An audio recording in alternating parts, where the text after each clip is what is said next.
So today on this hot and breezy day, we're going to do a quick check over at the Honda Goldwing. That one. Going to give it a quick oil change. I've got a bike run tomorrow, so I want to get the oil changed and just check everything over before I go for a run. So if you're thinking about giving your Goldwing an oil change, I'll show you exactly how I do it. And if you're not sure about doing it, just follow my example and you can do your own. I like to do mine regularly. You know, the longest I leave a bike's 5,000 kilometres, so I like to do it. That's the longest I'll leave it. Sometimes I do it at 3,000 kilometres. The more you change your oil, then the longer your engine's going to last, because it sort of dissipates as soon as you use it, you know. So anyway, I'll show you what I'm going to use. So I'm using this Penrite. It's motorcycle 4-stroke oil. Factory racing, I don't know what that means. And of course I use this because it's proudly Australian.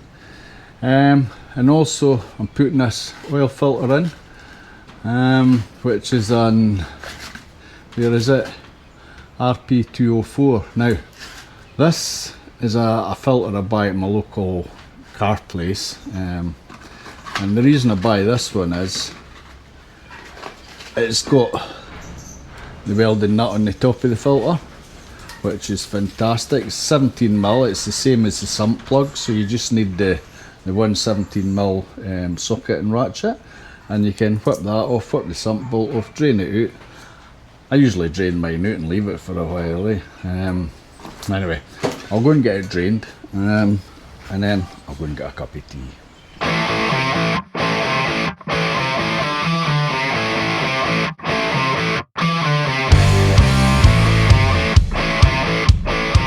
So the easiest way I do this is I set it on its side stand, because if you look under here, here's your sump bolt, and it's the far away side of the engine. Now, if your drive's at a slope, you know, if it's sloping down, put your front wheel at the lowest point of the slope, because that way it forces all the oil to the front of the engine, and if it's on its side stand, it forces it to that side as well, so you'll get all the shitty oil out there.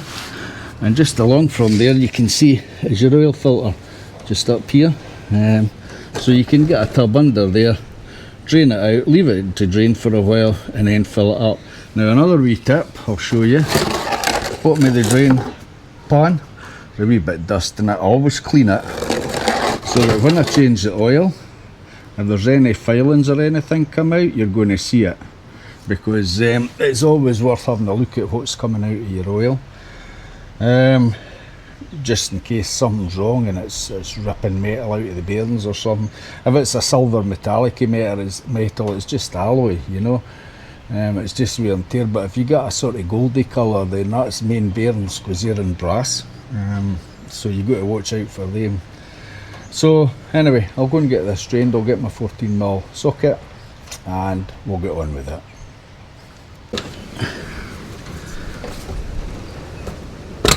Oh, that was my fingers. There's the sump bolt. So I'll just put my hand in here. And that's the oil coming out. Lovely. I'm going to get a cloth. I'll just get it slacken the oil filter a bit and let it drain. I can get my socket in it. And yes.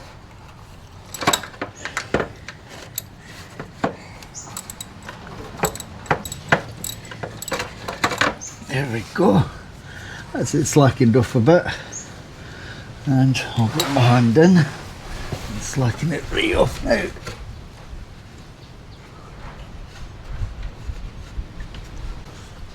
Now, I'll let that. It's dripping out the sump, dripping out the pan, as you can see. So I'll just leave it doing that, go and have a cup of tea, and then by that time it'll have stopped dripping and I can pour that filter off and put the sump plug back on, the new filter on, and we'll fill it. So there we go. So I've left it sitting for an hour or so while I was having a nice cool drink. So it's got a steel washer on it. Oh dear, I just dropped oil on the ground. Can't believe that. Yeah, I just keep putting it back on with that steel washer and it seals every time. So I'll put that on, tighten her up, give her a crank. Obviously you don't want to overdo it because it's just an alloy thump.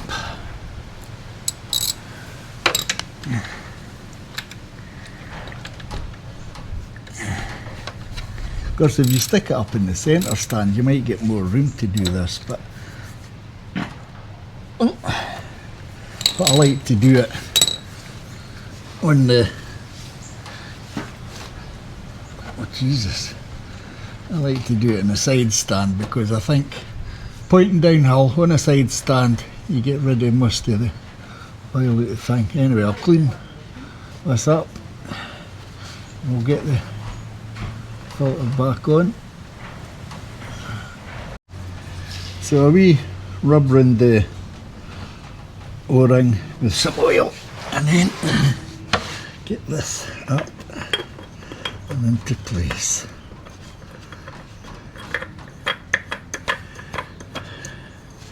Clamp it on as tight as you can by hand. Now usually the nut on here onto these filters are great for taking the filter off, but don't think about using it to crank the filter up or you'll over tighten it. Get it as tight as you can by hand, or if it's like in this bike where you can't get in very well, you can give it a wee bit, but not much.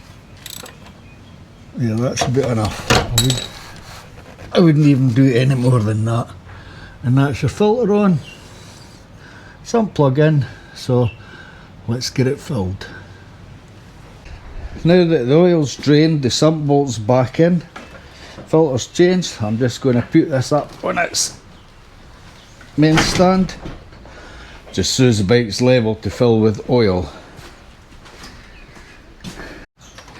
So on the right hand side of the bike, you just pull this cover off and it reveals your dipstick. Now I'll fill her with oil.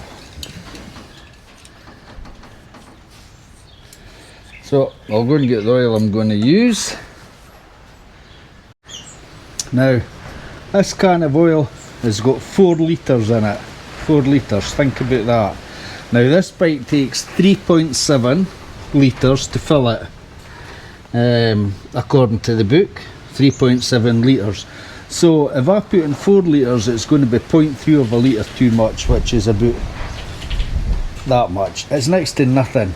It's next to nothing. So what I do is put in the 4 litres. It doesn't do any harm.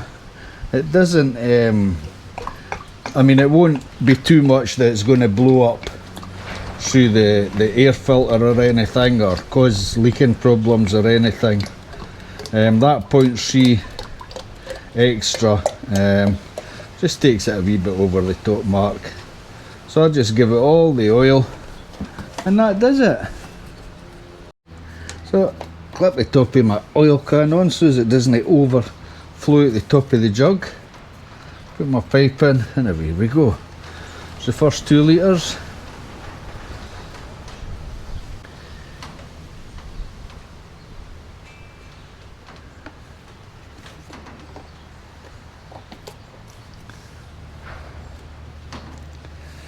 There we go. And we'll stick the cap back on. Now I did want to show you something. When you when you're checking your oil on a Goldwing, put the bike on its centre stand so as it's sitting nice and level. Take your dipstick out and clean it, and then put your dipstick in to check. Don't screw it in, you're supposed to check it like that, not screwed in. Then when you bring it out, hold it level, and as you can see that's a wee bit over, and that is because I've not run it yet, so the oil filter's still to fill up.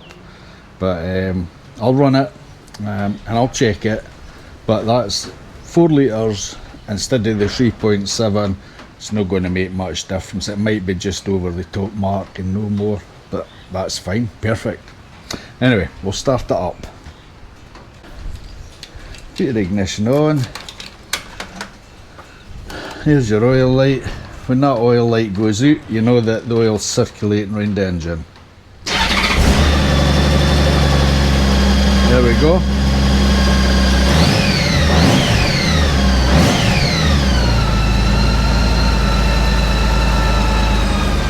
I can hear the difference in that just with changing the oil. It sounds so much smoother.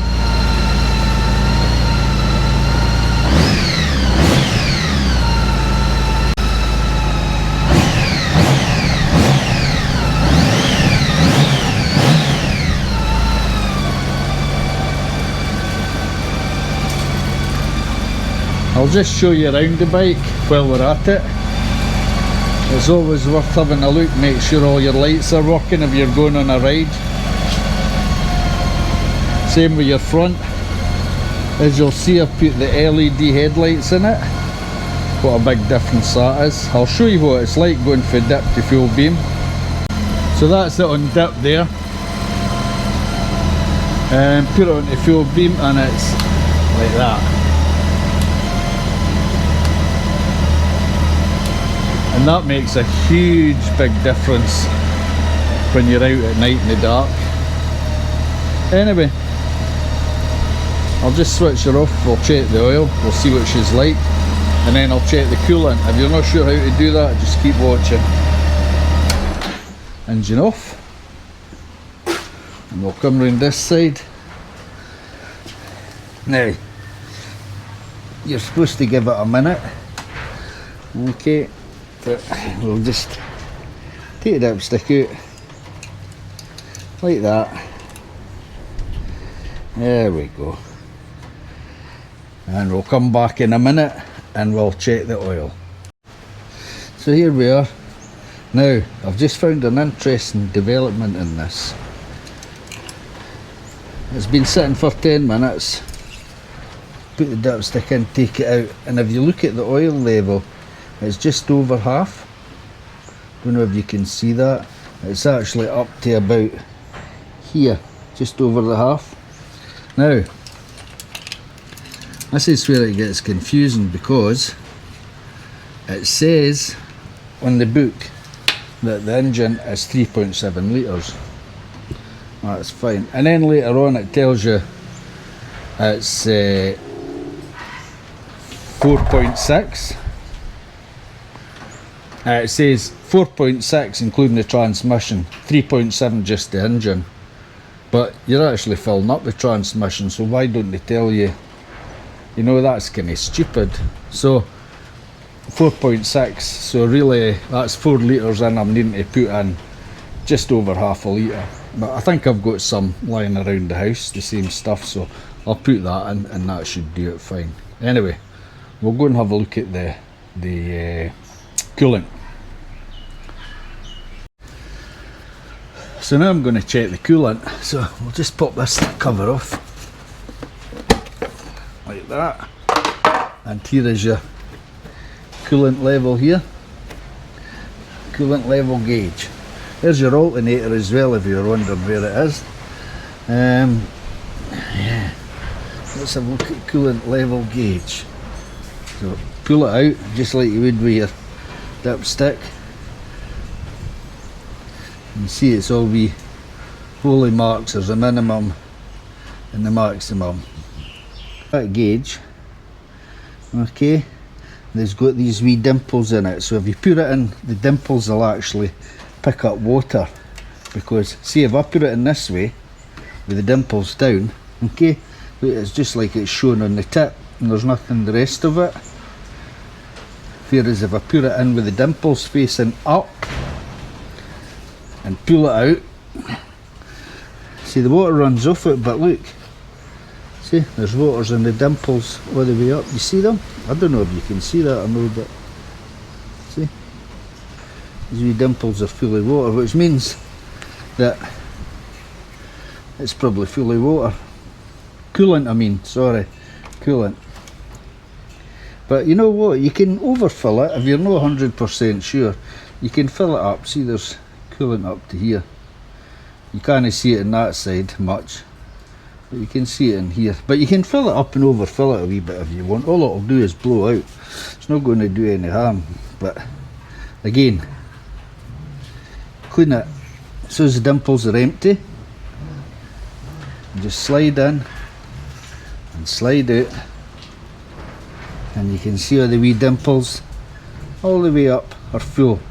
That's how you can tell it's fully coolant. The coolant won't lie on this dipstick like water. That's why it uses these wee dimples. Yep. So that's okay for coolant. So we're okay there. And if you want, you can get a wee torch and look in there and have a look for yourself, but that's okay. Anyway, put that side cover on, and then I'll just give her a clean up. So I'll try just get the right amount in a can so as I can display. Oh, look at that. Reversed that up big style. But that's okay, I'll clean it up. So one of the main reasons I like to keep my pan clean is so you can go in and have a look, and you see all that grit. If I get that into my finger, it's grit, but it breaks up, so it shows it's carbon. It's probably carbon coming off the internals, you know, the pistons or whatever. There's no actual bits of metal in there. It's just black, gritty carbon, which is good because it means the carbon's coming off. I don't know where it's coming into the oil, so it must be from the rings, I would imagine. So that's a good thing. So I'll clean that up again with some brake cleaner for the next oil change on the next vehicle. And that's the oil change done. Next thing I've got to do is give her a clean up. Well, that's all done. Oil done, checked the coolant, had a look around the tyres, checked the pressures on them, everything seems to be okay. So I've gave her a wee clean up. Pipes are still to be cleaned though, I need to get my chrome cleaner for that. I've got a lovely, it's like a leather balm that I use for this and for the seats. It really brings them up, makes them look like new. Yeah, so that's that done. So actually just thinking, you know, I might end up selling this. It's done, what is it, 78,000 kilometres now. I go at about 70, so I've done near enough 8,000. I don't know what it would be worth. If you've any idea, let me know, eh? But that's it done, all ready for the ride tomorrow. So I'm looking forward to that. It should be good. So, if you enjoyed that, leave me a like in the comments. I'm just going to shut my toolbox up. Yeah, leave me a like in the comments if you can. I'd appreciate that. It sort of helps with my videos. And also, oops, if you want to subscribe, you can. It doesn't cost you anything. But it helps the channel. Anyway, that's it for me. I'm going to go in. I've got a few wee things to do, and then it'll be bedtime. And off for the ride tomorrow. I don't know if I'll take the camera. It's a Blue Nights club ride. Meeting in the morning, ride in the afternoon, or later on in the morning. So yeah, I'll see how it goes. If I can be bothered getting my camera, so look to it, then I might do that, but I'll see how it goes. Anyway, thanks for watching, and I'll catch you later. See ya, bye.